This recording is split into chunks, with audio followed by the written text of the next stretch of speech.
Hey guys, welcome back to my channel. I'm KJ. Today is going to be the last Chai Day Friday of what was supposed to be the 2020 autumn season.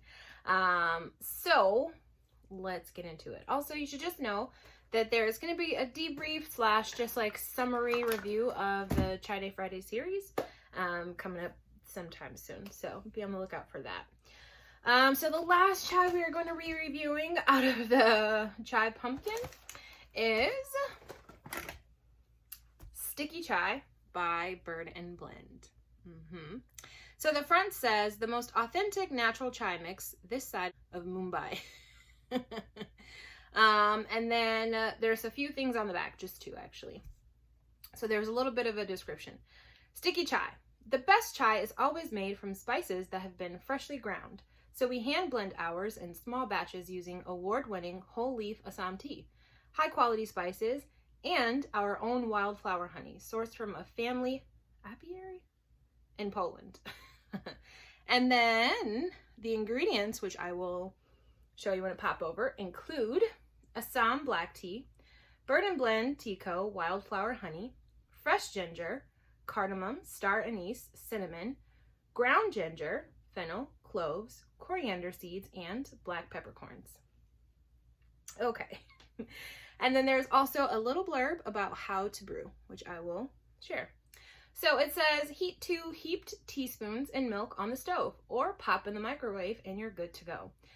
You can also brew in water like normal tea and add milk afterwards. So how did I brew it? How did I do it? Let's talk about it. So I used 1 David's Tea perfect spoon heaping of this tea. I also used equal parts water and milk because of some previous weird experiences I've had with stovetop chai being too rich or too creamy. So I probably used like 6 ounces of water and then the same amount of silk almond milk, the vanilla kind. And then I put it in the stovetop pan and let it do its thing. This is what it's looking like.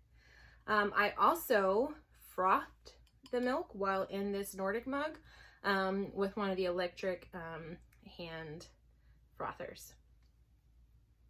So when I first tried this tea, it all just seemed a little mild, but I will tell you why, and then I will also kind of debate that within myself.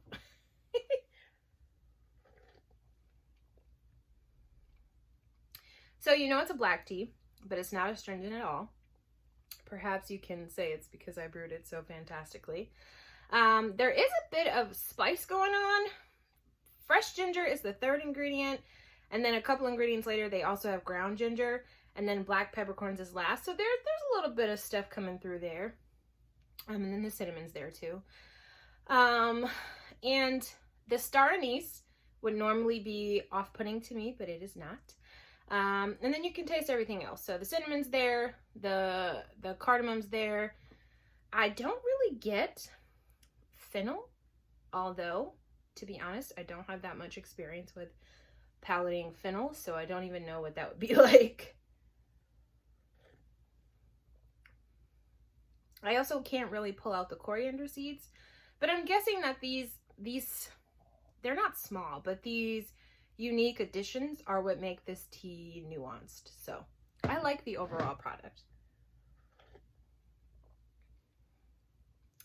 So I do want to say a little bit about the honey, what just recently dawned on me, and I won't tell you how long I've been on this earth or why sometimes I'm just like, is that ingredients and tea and water are all very different. For instance, in this case, honey. So I was like, wow, the honey's a little bit mild, or I'm not really picking it up, or it's not that strong. And you would think it would be more strong since everything in this jar is kind of coated and, you know, coated in honey. But what I realized is that honey is very different regionally in this country, in the US. And so I can imagine what it's like in a different continent, in a different country, just the flavor profile. And then even when honey is from the same region, there are things that you can do to sort of give it a whole different profile. So people add things to honey. I'm not really sure like what the process of processing honey is, but in the end, the final product can be so different across the board. So I finally learned to stop expecting things to be like how I'm always so used to them. And one example of that, also like another tangent, is maple syrup.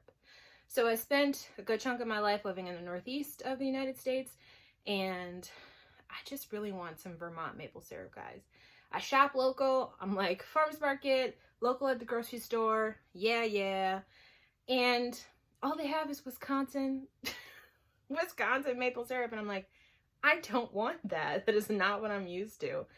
And it's not as rich to me. And so I'm like, this is really just, it doesn't suck because, you know, there's still maple syrup, but it's just one of those things where you notice the difference, you know, just regionally and where you are geographically. So I don't know why it didn't dawn on me that honey has that exact same thing. Anyway, get back to the TKJ.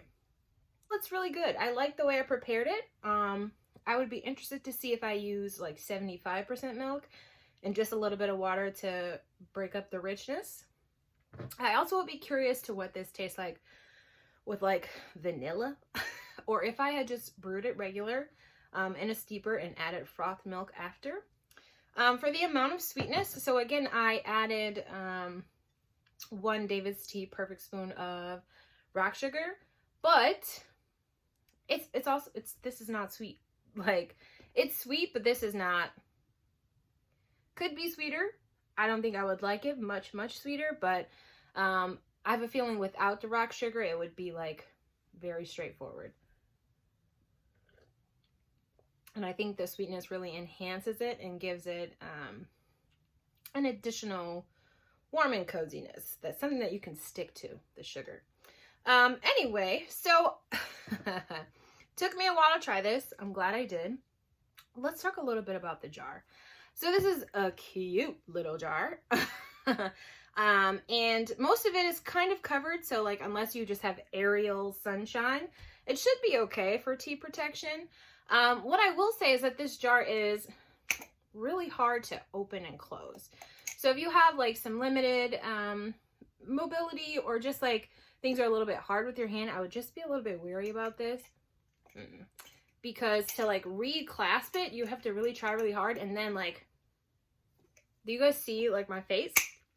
And then like, I pretty much hurt myself every time. So it's like, I'll run into my own finger or like dash my nail into the jar. Anyway, so final thoughts.